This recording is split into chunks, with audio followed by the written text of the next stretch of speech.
Hi guys! Welcome back to my channel. So tapos na ang libing ni MVP Bobet Butterbon.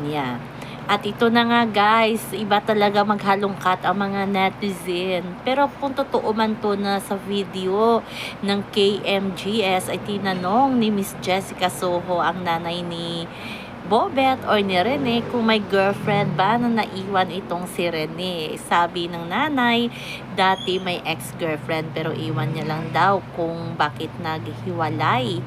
Mga months lang daw ang dalawa. Pero ito may mention na pangalan ang nanay ni Rene at ito ay si Suzanne na nakilala niya sa Brunei nung pumunta sila ng basketball.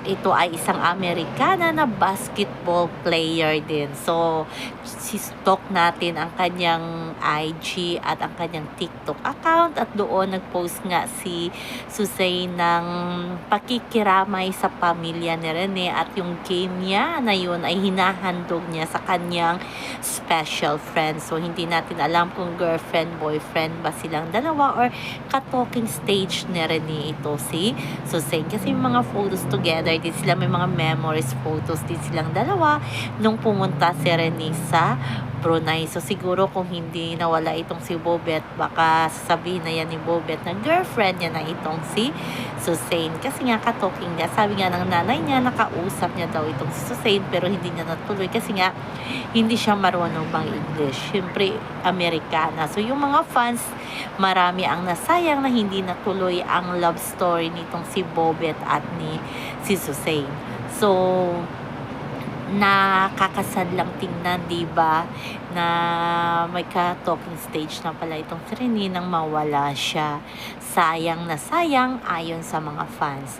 Sa kabilang banda, tuloy pa din ang pagdagsa ng tao sa libingan ni Rene Bobet Butterbon.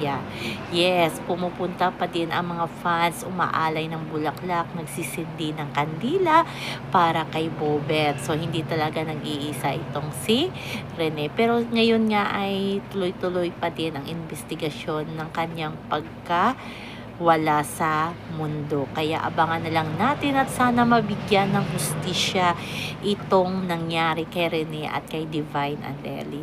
Sabi nga ng nanay ni Rene, kahit paghingi ng sorry ay hindi nagawa ng ate Neo.